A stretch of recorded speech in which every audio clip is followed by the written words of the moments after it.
Hello hi ಎಲ್ಲರೂ ಹೇಗಿದ್ದೀರಾ? ಚೆನ್ನಾಗಿದ್ದೀರಾ ಅಂದ್ಕೊಂಡಿದ್ದೀನಿ. ವೆಲ್ಕಮ್ ಟು ಮೈ ಚಾನಲ್ ಪಯಣಿಗ ಮತ್ತು ಪ್ರದೀಪ್.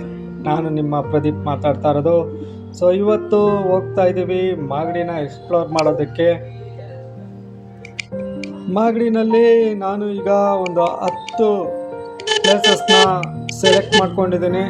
ಬಂದ ಅಡ್ಡ ಒಬ್ಬ. ತುಂಬ ಎಕ್ಸೈಟೆಡ್ ಆಗಿದ್ದೀನಿ.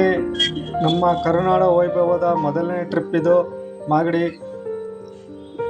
ಟೋಟಲ್ ಆಗಿ 2 ದಿವಸ ಒಂದು 10 ಪ್ಲೇಸ್ ಸೆಲೆಕ್ಟ್ ಮಾಡ್ಕೊಂಡಿದ್ದೀನಿ. 2 ದಿವಸದಲ್ಲಿ ಕಂಪ್ಲೀಟ್ ಮಾಡಬೇಕು.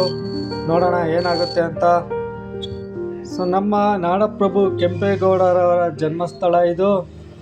ವಿಡಿಯೋ ತುಂಬ ಇಂಟ್ರೆಸ್ಟಿಂಗ್ ಆಗಿರುತ್ತೆ, ಎಲ್ಲೂ ಸ್ಕಿಪ್ ಮಾಡಬೇಡಿ, ಫುಲ್ ನೋಡಿ, ಹಾಗೆ ಸಪೋರ್ಟ್ ಮಾಡಿ. ಮತ್ತೆ ಬನ್ನಿ, ಯಾಕೆ ತಡ, ಎಕ್ಸ್ಪ್ಲೋರ್ ಮಾಡೋಣ ಮಾಗಡಿಯನ್ನು. Let's go. ಮಾಗಡಿಯಲ್ಲಿ ನಾವು ಬಂದಿರೋಂಥ ಮೊದಲನೇ ಪ್ಲೇಸ್ ಬಂದು ತಿಪ್ಪಗೊಂಡನಹಳ್ಳಿ ಅಂತೇಳಿ. ಯಾಕಂದರೆ ಇಲ್ಲಿ ತಿಪ್ಪಗೊಂಡನಹಳ್ಳಿ ಜಲಾಶಯ ಇದೆ.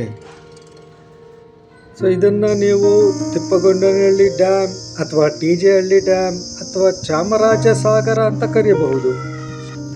ಈ ಡ್ಯಾಮ್ ಅರ್ಕಾವತಿ ಮತ್ತು ಕುಮದ್ವತಿ ಅನ್ನೋ 2 ನದಿಗೆ ಕಟ್ಟಿರೋದು. ಅರ್ಕಾವತಿಯ ಉಗಮ ಸ್ಥಳ ಬಂದು ನಮ್ಮ ನಂದಿ ಬೆಟ್ಟ, ಹಾಗೆ ಕುಮದ್ವತಿಯ ಉಗಮ ಸ್ಥಳ ಬಂದು ನಮ್ಮ ಶಿವಗಂಗೆ ಬೆಟ್ಟ. ಈ ಡ್ಯಾಮ್ ಕಟ್ಟೋದಕ್ಕೆ ಮುಖ್ಯ ಕಾರಣ ಏನು ಗೊತ್ತಾ? ಸೊ ಅದು ಬೆಂಗಳೂರಿಗೆ ಕುಡಿಯುವ ನೀರು ಸರಬರಾಜು ಮಾಡೋದಕ್ಕೋಸ್ಕರ.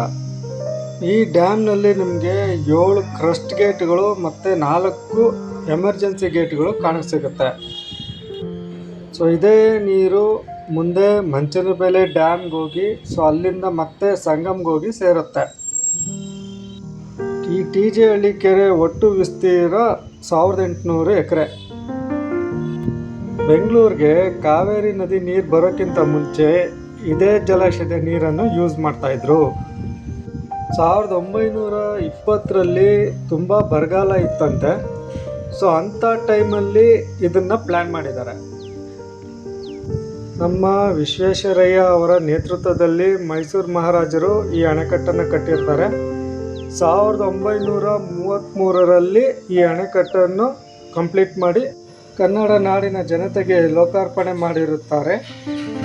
ಈ ತಿಪ್ಪಗೊಂಡನಹಳ್ಳಿಯ ಜಲಾಶಯದಲ್ಲಿ ಮತ್ತೊಂದು ವಿಶೇಷತೆ ಇದೆ. ಅದೇ ಸಂಗಮೇಶ್ವರ ದೇವಸ್ಥಾನ. ಸೊ ಇದು ಫುಲ್ಲು ನೀರು ತುಂಬಿರೋದ್ರಿಂದ ನನಗೆ ಈಗ ಕಾಣಿಸ್ತಾ ಇಲ್ಲ. ಬಟ್ ಇದು ಅರ್ಕಾವತಿ ನದಿ ಮತ್ತು ಕುಮದ್ವತಿ ನದಿ 2 ಕರ್ನಾಟಕದ ಉಪನದಿಗಳು ಇಲ್ಲಿ ಸಂಗಮ ಆಗೋದ್ರಿಂದ ಇಲ್ಲಿ ಒಂದು ದೇವಸ್ಥಾನ ಕಟ್ಟಿದ್ದಾರೆ, ಸಂಗಮೇಶ್ವರ ದೇವಸ್ಥಾನ ಅಂತೇಳಿ. ತುಂಬ ಹಳೆಯದು. ಸೊ ಈಗ ತುಂಬ ನೀರು ತುಂಬಿರೋದ್ರಿಂದ ಅದು ನಮಗೆ ಕಾಣಿಸ್ತಾ ಇಲ್ಲ ಈಗ.